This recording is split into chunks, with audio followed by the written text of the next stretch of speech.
Boa noite, pessoal, tudo bom?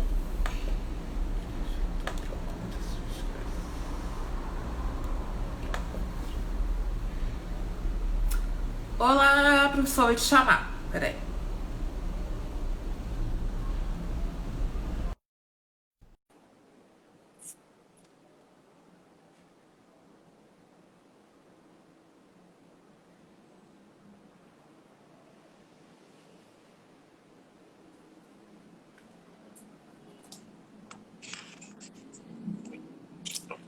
Olá, Olá, boa boa noite. noite, tudo bem?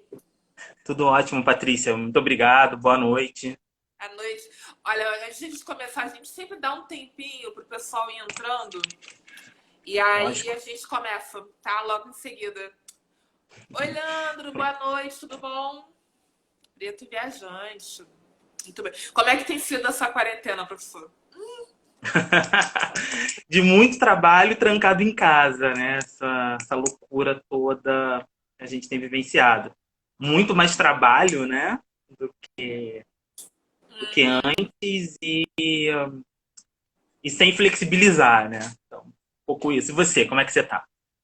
Eu tô bem, né? Assim, tô também trabalhando bastante, né? Porque por mais que as pessoas não saibam, a gente, funcionário público, temos que responder várias demandas do governo durante essa Sim, quarentena. Então, assim, o governo não tá deixando moleza pra gente, né? Então, tá assim, sim, tudo bem corrido e tal. Mas eu sinto tanta falta de prefixo, sabe? Falar com as pessoas, abraçar as sim. pessoas, sabe? Eu sinto maior saudade. Até resolver problema Sim. das pessoas eu sinto saudade, cara. Sim, sim, é tudo muito diferente, né? Assim, a gente tem que dar conta do problema sanitário, dos cuidados em saúde e ao mesmo tempo dar conta das questões emocionais, né? Então, assim, é muita ação junta, né?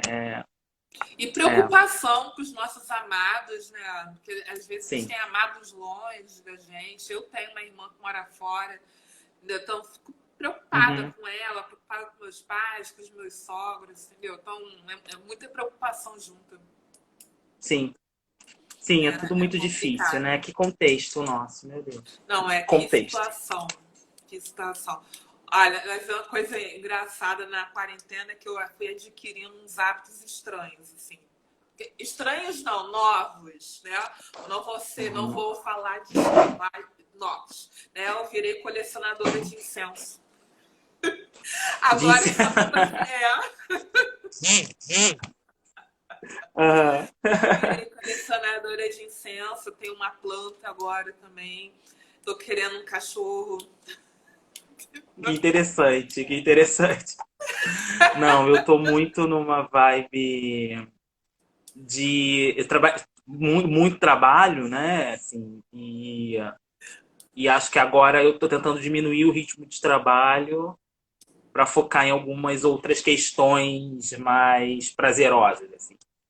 Ih, Do mas é tipo, complicado, né? Porque vocês, docentes, vão começar agora com o ensino remoto. Então vai exa- demorar, exatamente, eu devia ter né? diminuído o ritmo Pegando. antes, né? Aham, A gente começa dia 10, né? Dia 10 começam as aulas no Não, período eu imagino letivo que. excepcional. Isso, a PLE, né? E deve ser, assim, diferente para vocês também. Que, né, vocês são formados para dar aula ao vivo, né? Presencialmente. E aí, do nada, Eu sabe, acho de que é uma totalmente. mudança muito, é uma mudança muito rápida, né? É muito rápida, assim. A gente teve muito pouco tempo para se adaptar ao processo, a diretriz, inclusive, das normas de orientações saíram hoje, né? Assim, ampla para o conjunto do corpo social da UFRJ, então está todo mundo tendo que um pouco trocar a roda e andar de bicicleta ao mesmo tempo, né? Então, não é um Exatamente. processo simples, acadêmico, educacional para ninguém, nem para o corpo docente, Uhum, nem para o corpo docente. Está todo mundo tendo que se preparar.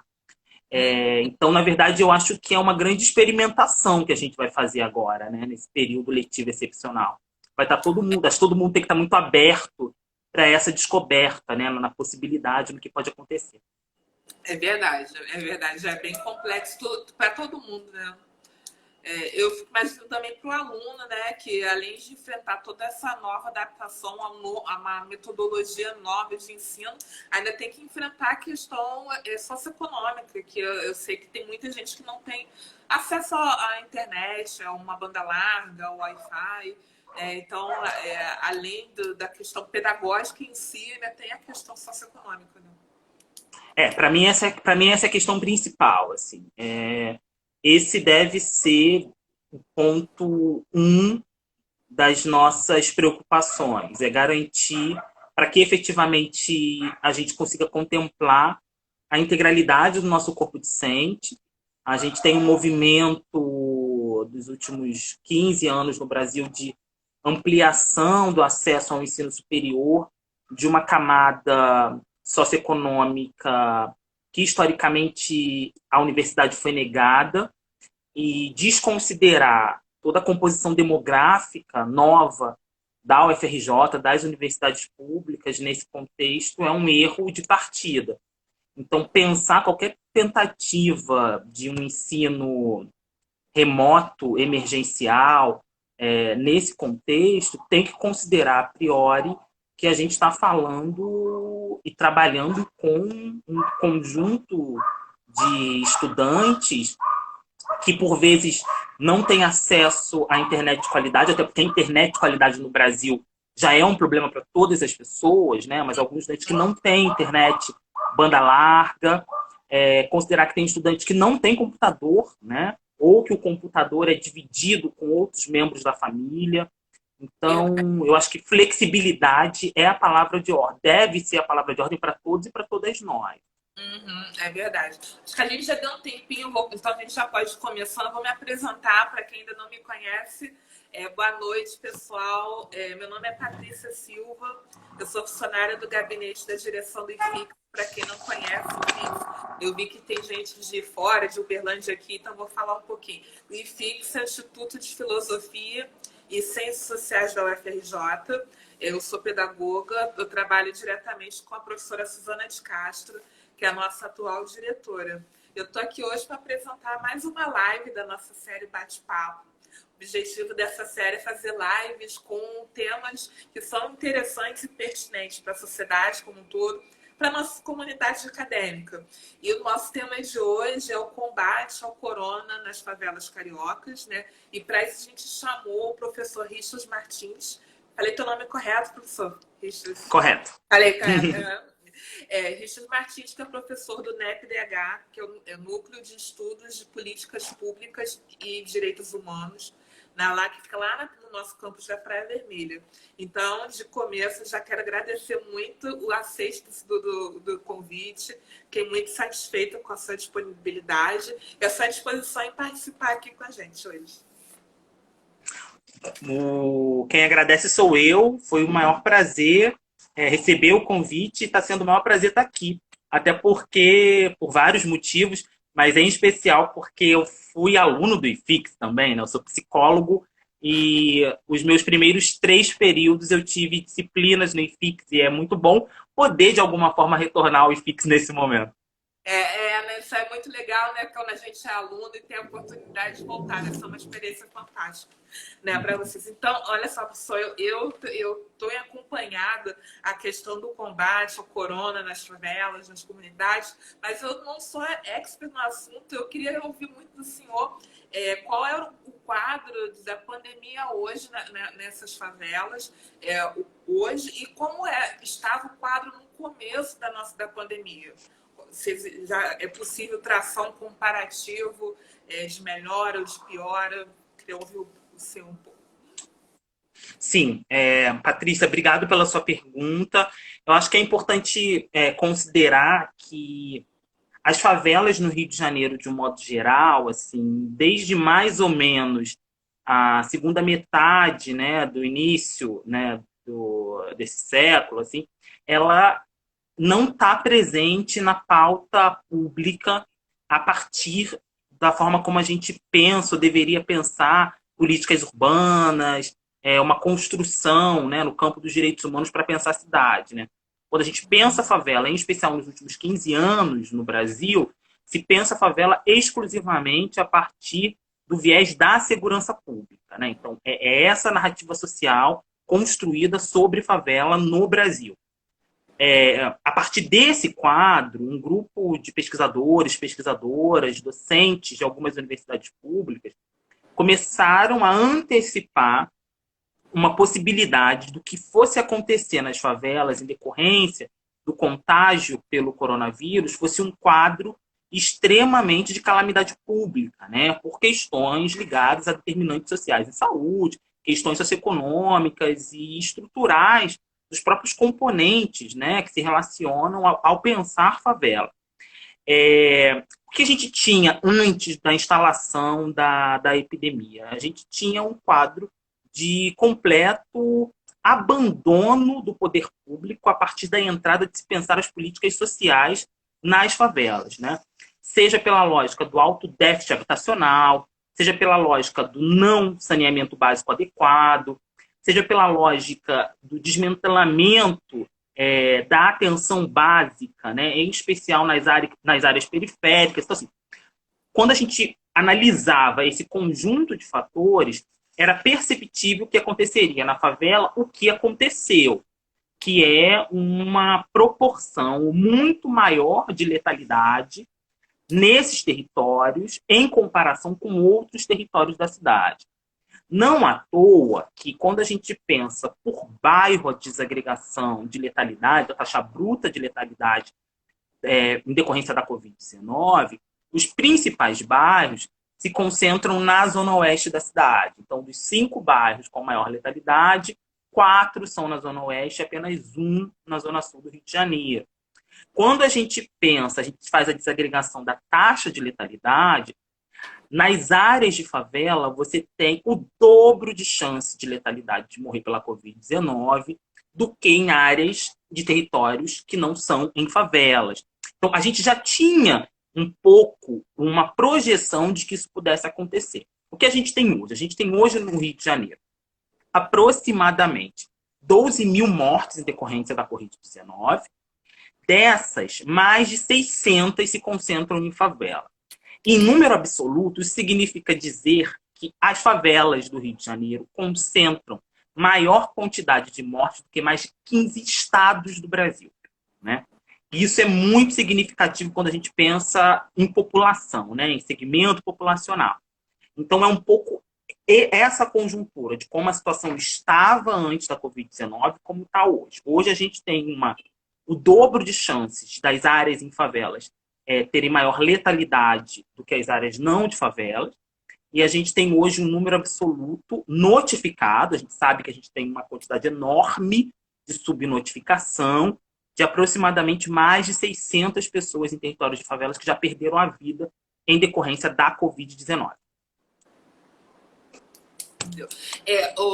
Professor, quais foram as ações empreendidas pelo Estado para auxiliar ou liderar o combate ao coronavírus nas favelas, né? Eu entendi pela sua fala que assim, a gente já tem um contexto de abandono estatal nesses espaços, a gente tem um contexto, aliás, de abandono estatal em várias instituições da nossa sociedade, mas as favelas, elas gritam esse abandono de uma forma que nenhuma outra instituição social grita, né? Então, eu queria conhecer, que o senhor pudesse falar um pouco de como o Estado aparece, né, nesse combate à doença.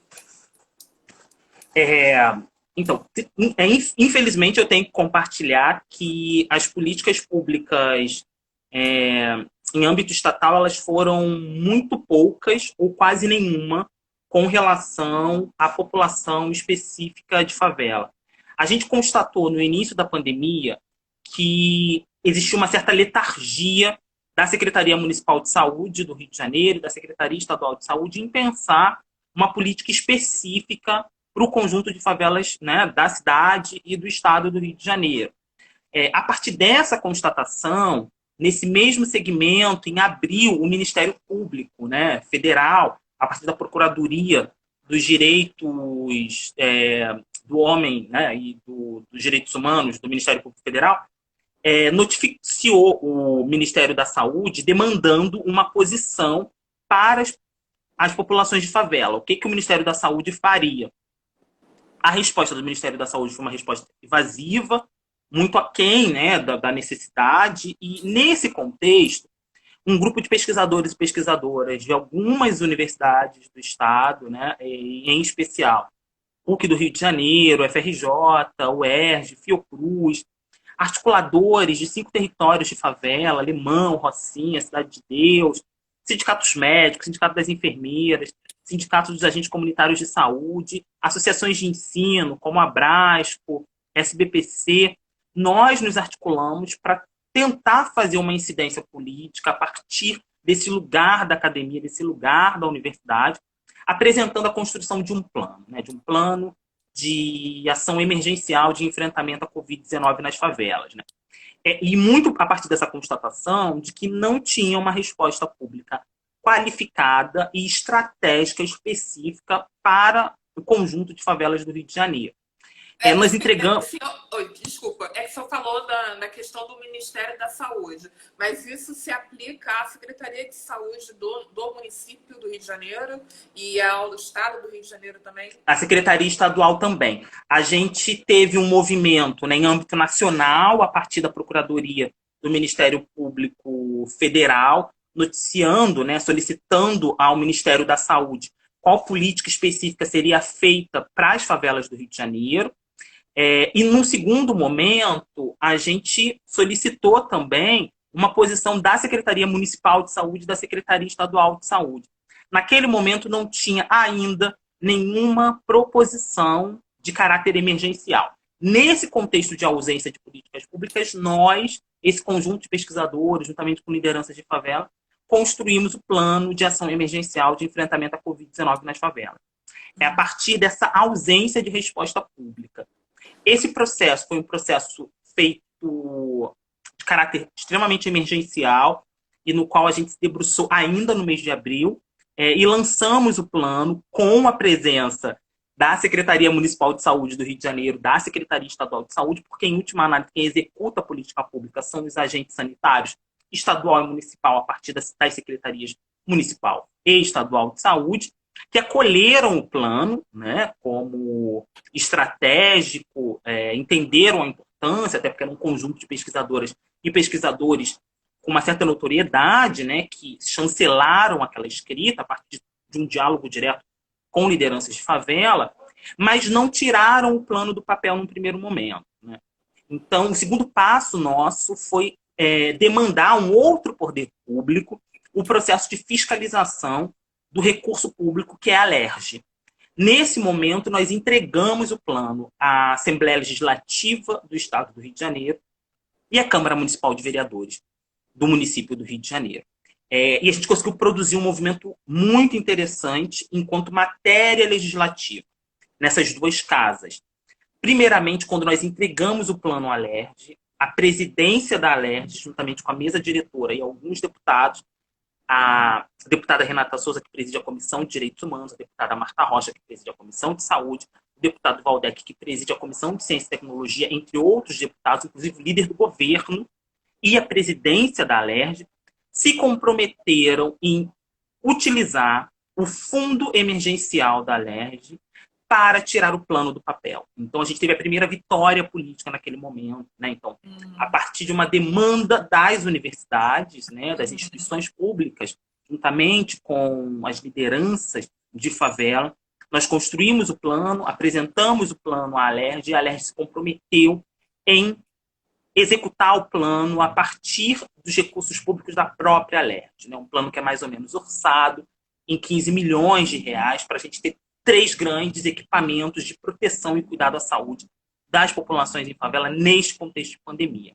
A partir disso, a gente entrou num outro processo, que foi um processo de produção de um plano executivo e orçamentário desse documento. Construímos esse processo também, entregamos à LERJ, depois a gente entrou num processo de diálogo técnico com a Secretaria Municipal de Saúde, com a Secretária Municipal de Saúde do Rio de Janeiro, apresentando em 2 grandes reuniões de trabalho, com a Secretária Municipal e a sua equipe, apresentando quais seriam as áreas estratégicas a partir da concepção demográfica, entregando para a Secretaria quais equipamentos públicos já estavam presentes, que seria necessário construir em caráter emergencial. E a partir disso, a gente chegou nesse estágio final, que é onde a gente está hoje, para na semana que vem o plano ser votado pelos deputados e deputadas, somente a liberação do recurso, porque o plano já está aprovado. Então, essa foi a resposta que a gente apresentou em forma emergencial, e a gente acha, inclusive, né, a gente entregou o plano para a sociedade no dia 1º de maio, e a gente já se passaram quase 3 meses, a gente acha que esse processo é muito letárgico, mas é a burocracia dos entes públicos, mas a gente acha que o tempo das vidas não esperam, né?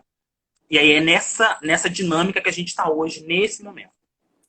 É exatamente também por isso, né, que as vidas não esperam, né, e não aguardam os processos burocráticos se concretizarem. Eu gostaria de saber um pouquinho também das iniciativas empreendidas pela sociedade civil organizada. Há umas semanas atrás, professor, a gente teve aqui uma psicóloga que era ligada ao movimento Favela Sem Corona. E ela fez algumas falas remetentes ao trabalho que aquele movimento estava fazendo. Então, será que o senhor poderia falar um pouquinho de como o senhor percebe a articulação da sociedade civil no auxílio ao combate do vírus nesses espaços? Sim, tem uma alcunha de lideranças de favela que é muito significativa, né? Que é a favela pela favela, né? Como eu trouxe inicialmente, o que a gente consegue perceber analisando o processo de direito à cidade no Rio de Janeiro é que nos últimos 15 anos a favela ela aparece na narrativa pública como um espaço a partir única e exclusivamente da lógica da segurança pública. Nesse contexto, o que a gente consegue perceber muito forte é a eclosão de movimentos de favela, de lideranças, articuladores de favela, cada vez com mais potência, cada vez com mais força de articulação no território, que esbarra em 2 contramovimentos muito significativos que é importante a gente frisar. O primeiro deles, e mais forte, são as milícias, né? Essa força para-estatal, e o segundo é o tráfico organizado, né? Então, esses 2 grandes movimentos, eles atuam muito num processo, até mesmo em muitos casos, de barrar muitas das articulações presentes nos territórios de favela.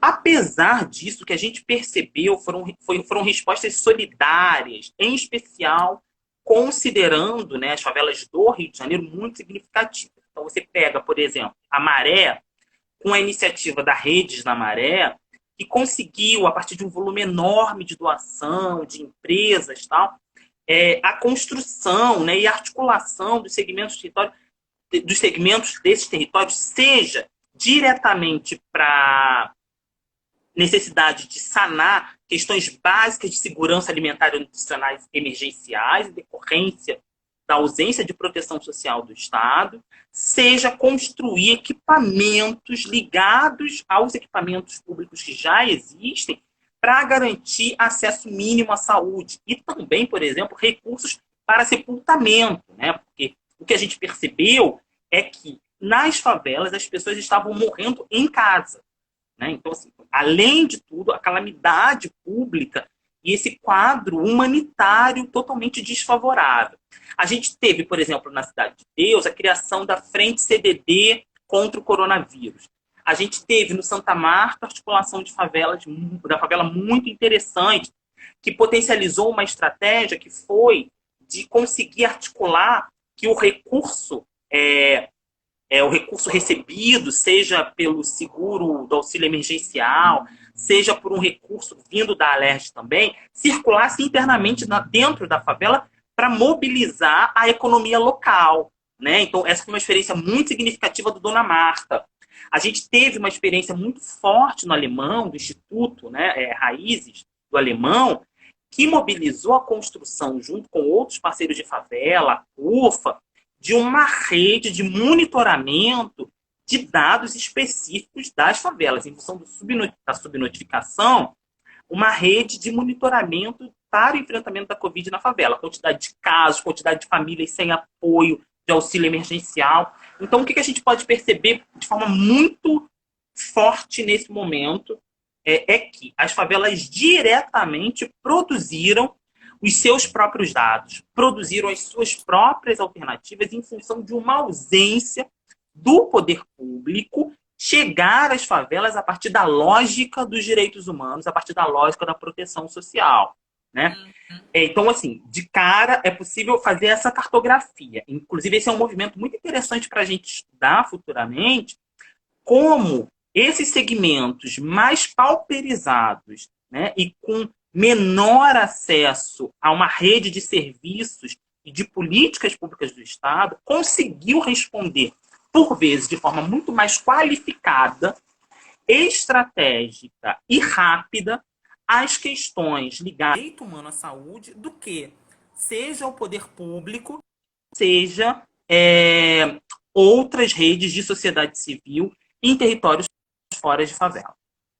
Não, e talvez seja essa resposta rápida tenha vindo sendo de uma necessidade de sobrevivência, né? Porque esses territórios eles já são habituados a uma ausência persistente do Estado, né? Então, de uma certa forma, eles funcionam para se sobreviverem num espírito maior, eu acredito, de solidariedade entre os membros do que em outros espaços geográficos que a gente tem na cidade. E aí, o que me chamou a atenção no começo, eu fiquei aqui pensando agora, é que o senhor falou que tem 5 bairros da Zona Oeste que tem um grau de letalidade. Eu acreditava que estavam mais na Zona Sul. Falou um da Zona Sul e um da Zona Oeste, correto? Em relação aos bairros de maior letalidade, quais seriam as favelas na Zona Oeste que apresentam esse grau de letalidade, maior de letalidade? Sim, o que a gente tem uma pesquisa do IBGE que aponta a questão da taxa bruta de mortalidade, né, que é um indicador. Com relação à taxa bruta de mortalidade, dos 5 bairros, né, bairros com maior, né, taxa bruta de mortalidade, 4 desses se encontram na Zona Oeste e o outro, que é na Zona Sul, é Copacabana. Então a gente tem Campo Grande, Santa Cruz, Sepitiba, o que denota uma questão da pauperização da doença, né? Se no primeiro momento a Covid-19 ela vai infectar e vai levar à letalidade, né, à Zona Sul, porque é uma doença que vem, a princípio, a partir da classe média alta, né, que está chegando da Europa, de lugares onde era naquele momento o epicentro da doença. Hoje o epicentro da doença é o Brasil, mas em fevereiro, em março, o epicentro da doença eram países europeus, né, muito intensamente. Então, se a gente tem nesse primeiro momento esse deslocamento da doença nesses territórios, que vai ser a área mais rica da cidade do Rio de Janeiro, o que a gente percebe? Com muito pouco tempo, né, não foi nem... A gente consegue perceber uma certa perspectiva de proteção a partir do isolamento social e condições adequadas de cuidado à saúde, condições hospitalares, né, de uma rápida resposta pública e emergencial para o enfrentamento da doença, deixando áreas mais periféricas sem a proteção do Estado. O que a gente tem hoje, agora, né, passado esse boom inicial da doença, é a pauperização da doença, né, a partir dessas áreas mais pobres que se concentram na Zona Oeste. E é interessante perceber isso, porque isso demonstra para a gente alguns dados bem significativos. O primeiro deles é o dado bruto mesmo de mortalidade, ou seja, quem está morrendo hoje pela Covid-19 no Rio de Janeiro são as pessoas que moram nos bairros mais pobres. Então, assim, é o Honório Gurgel, é Campo Grande, é Sepitiba, é Santa Cruz. E aí a gente poderia citar algumas favelas, né? Batã, na Zona Oeste, nessa linha, ali Vila Vintém. Então, assim, é isso, né? E a gente está tendo também, especificamente, nas favelas do Rio de Janeiro, na Zona Sul, uma concentração de óbitos 2 vezes maior do que áreas na Zona Sul que não são áreas de favela. Então, a gente tem Rocinha, Rocinha, Dona Marta e aí que geram todo um escopo de preocupação nossa, né? Porque, como a gente sabe, o vírus, ele tem essa característica de uma falsa sensação de democracia, né? Todas as pessoas, em tese, elas têm a mesma possibilidade de serem infectadas pelo vírus. Contudo, como também sabemos, os determinantes sociais de saúde atuam diretamente no processo de vulnerabilidade de alguns grupos populacionais e segmentos em função de outros. E, nesse caso, analisar a experiência, né, de vulnerabilidade da exposição do vírus no Rio de Janeiro passa por considerar que grupos populacionais que vivem em favela têm, no mínimo, 2 vezes mais chances de morrer em decorrência da Covid-19 do que a população que não vive em favela. E saber disso é interessante para a gente, mas é assustador perceber que, com todas as evidências científicas já produzidas, a gente não conseguiu obter do poder público, né, das autoridades sanitárias responsáveis, respostas adequadas para enfrentar a pandemia, especialmente a partir de todos os dados já coletados. Uhum. Não, especialmente que a gente tem assistido, né, o poder público, quando ele se manifesta em promover políticas de combate, é sempre destinadas a classes médias e classes altas, né? Que quando incentiva o confinamento, e o confinamento, né, como nós sabemos, é uma estratégia de combate que, infelizmente, não é possível para a maior parte da população, que é pauperizada. É uma política de combate assim, destinada especialmente para a gente, né, que é de classe média, os de classe média alta, que tem o privilégio de poder permanecer em nossas casas e se proteger do vírus. Né? Imagina que a população que reside em áreas mais pobres, ela fica na escolha entre viver né, ou morrer trabalhando. Né? Então, a ausência do Estado ou as políticas desenhadas pelo Estado para combater o vírus só escancaram as desigualdades sociais que nós já vivemos. Né?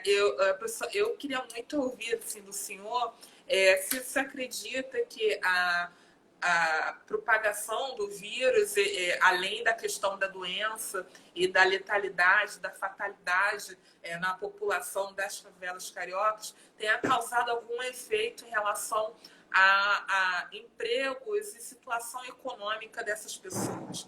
Né? Se isso afetou em queda em desemprego e se é possível o aumento da pauperização das condições sociais e econômicas dessas pessoas. Sim, Patrícia. Tem duas fontes bem interessantes de pesquisa com relação a esse indicador. O primeiro deles, e foi a primeira mesma, né, é o pessoal do Data Favela, né, que é uma rede de organizações da sociedade civil que produzem pesquisas e monitoramentos específicos de favela.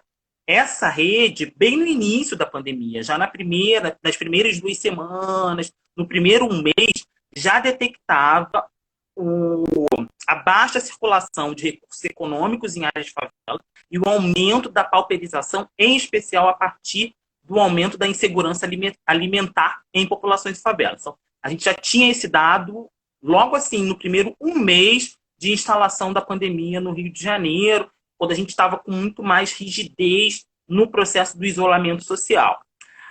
Há mais ou menos 2 semanas atrás, a Fiocruz lançou o primeiro boletim de dados específicos com relação à favela, a partir do Observatório Covid-19 Favelas da Fiocruz. Esse boletim lançado pela Fiocruz é muito interessante, porque além de analisar a questão do registro de data-cor, né, do não preenchimento do registro de raça-cor dos óbitos, né? E quando foi preenchido majoritariamente de pessoas negras, além de analisar a questão, né, de onde estão concentrados os óbitos em favela, também analisa a temática da dificuldade e da baixa na renda da população em favela. Então, a gente também tem ali todo um conjunto de indicadores que nos ajuda a trazer para a sociedade esse mosaico amplo dessa experiência que é o isolamento social, a baixa no processo econômico diretamente para a população em favela, que é pautar.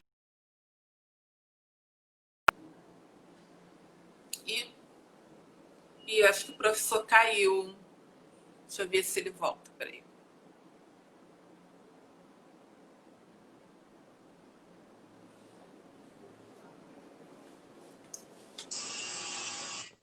Oi. Oi? Oi. É, o senhor caiu mesmo.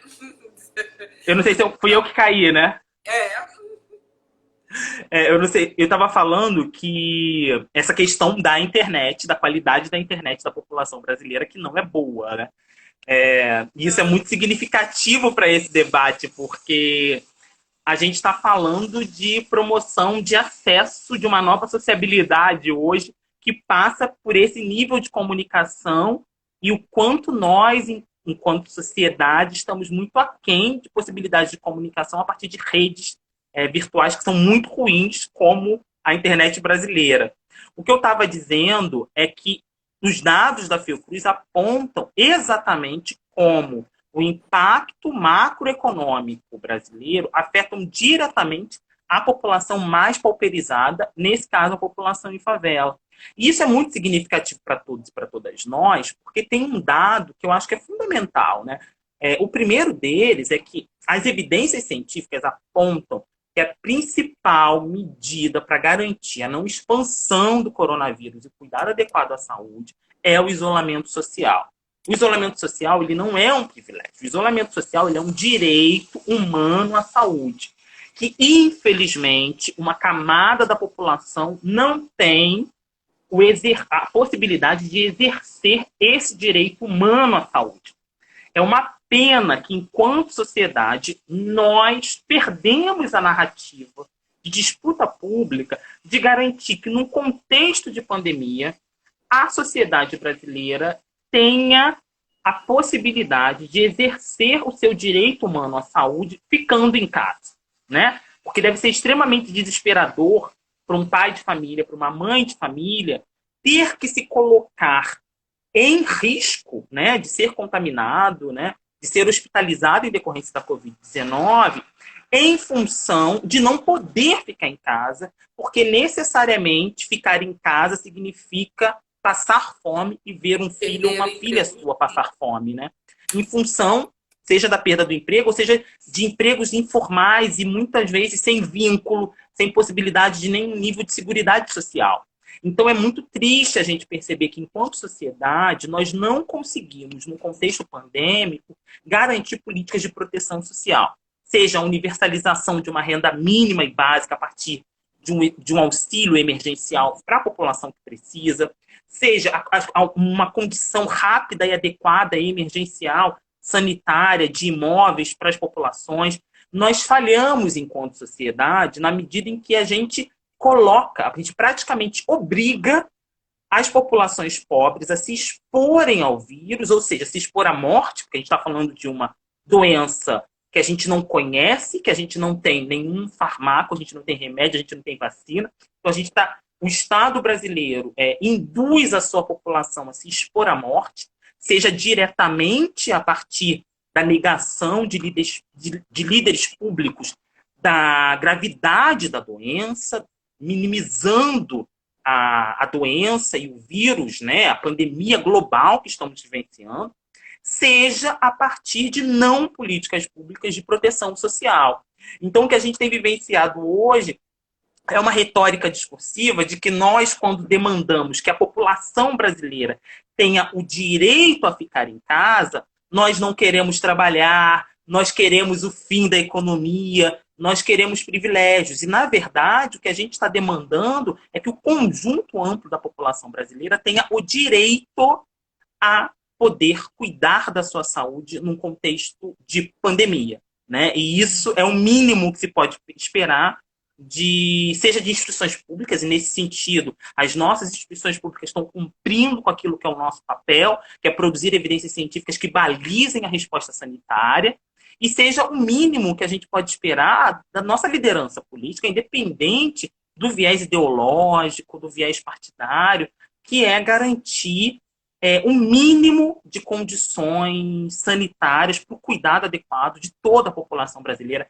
independente da renda, da classe, de gênero, do sexo, de raça e outros determinantes sociais. Certo. Nos últimos tempos, nós temos vivido um afrouxamento das regras de isolamento, confinamento, e verificando a abertura de alguns espaços, como comércio e shopping, afins, né? Essas decisões foram tomadas tanto pelo nosso governo estadual quanto pelo governo municipal em alguns locais, né? Como é que o senhor avalia esse afrouxamento do confinamento social no contexto das favelas cariocas? Primeiro de tudo, eu acho que efetivamente a gente precisa reconhecer quando a gente perde alguns processos. Me parece que no campo de disputa do terreno social, a gente perdeu nesse momento uma narrativa do cuidado à saúde, né? Então, eu acho que ganha força cada vez com mais volume uma narrativa no tecido social de detrimento de uma falsa simetria entre economia e saúde, que é totalmente falsa e a gente sabe que é uma simetria falsa. Mas ganha a narrativa social de que o cuidado à saúde nesse momento prejudica a economia.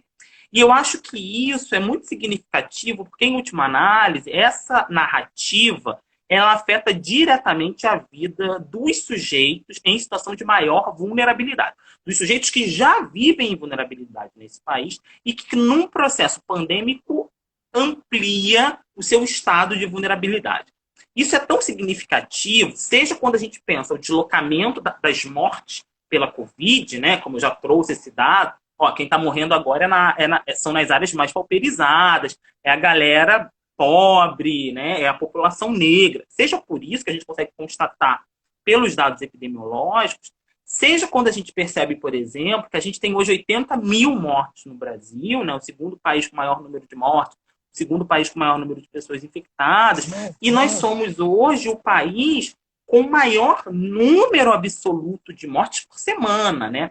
O que é um contrassenso quando a gente pensa a estruturação do nosso sistema de saúde, porque a gente tem um sistema público de saúde, né? Um sistema universal de saúde, né? O diferente, por exemplo, do país com maior letalidade, que são os Estados Unidos, que não tem esse sistema público de saúde.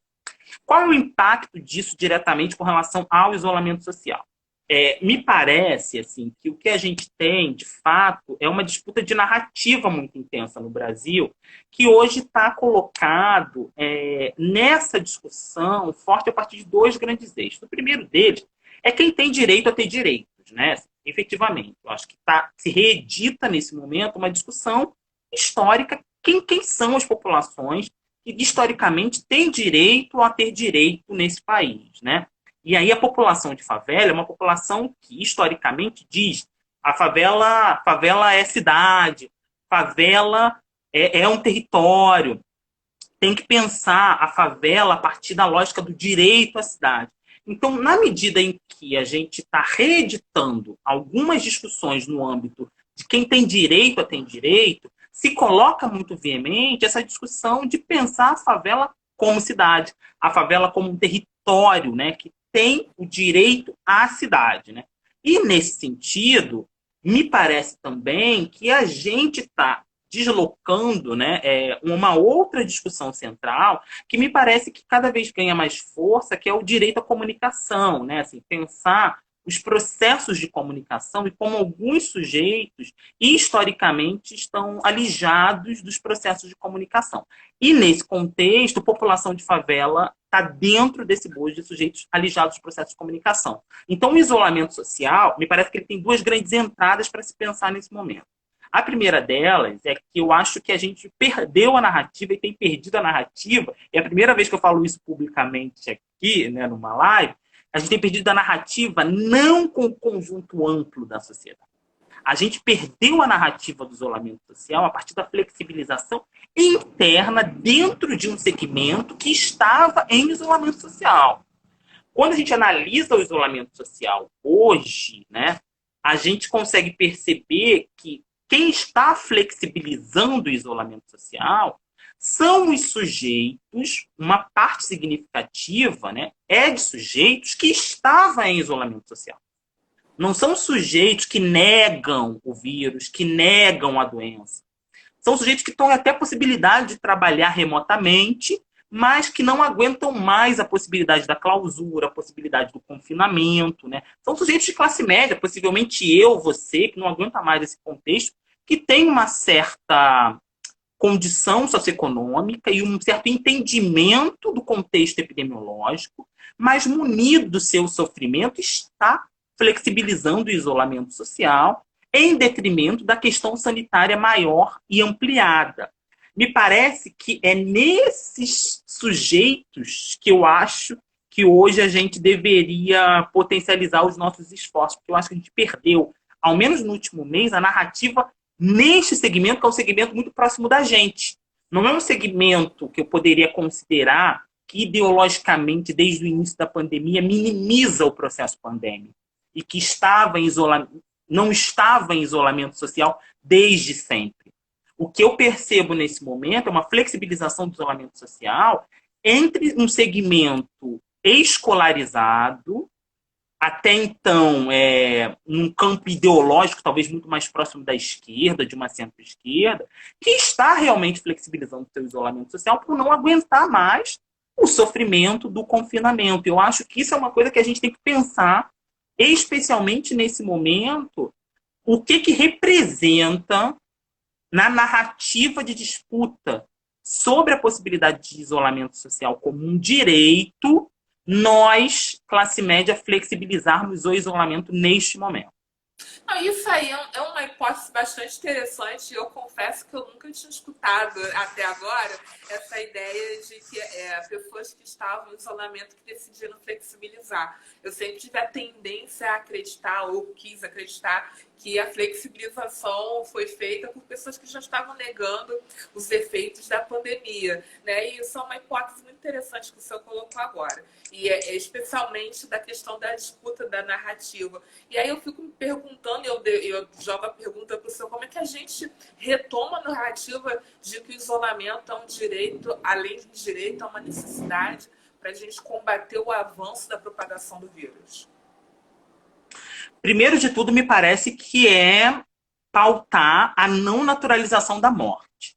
Eu acho que a gente, filosoficamente, né, eu acho que existe uma representação social que está colocada por alguns segmentos da sociedade, e aí é ideológico, uma perspectiva ideológica que tenta vender uma naturalização da morte, né?